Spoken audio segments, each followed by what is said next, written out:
অবশেষে খুনের শিকার ঝিনাইদহ-৪ আসনের আওয়ামী লীগের সাবেক সংসদ সদস্য আনোয়ারুল আজিম আনারের মরদেহের খণ্ডাংশের সঙ্গে তার মেয়ে মুমতারিন ফেরদৌস ডরিনের ডিএনএ মিলেছে।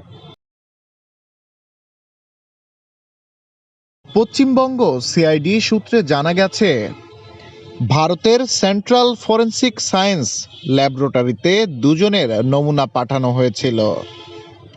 সেই নমুনা দুটির ডিএনএ মিল পাওয়া গেছে। জানা গেছে, নভেম্বরের শেষ দিকে ডরিন কলকাতায় গিয়েছিলেন। তখন তার ডিএনএর নমুনা নেওয়া হয়। তারপর নমুনাই ব্লুয়ের জন্য হয়েছিল সেন্ট্রাল ফরেন্সিক সায়েন্স ল্যাবরেটরিতে।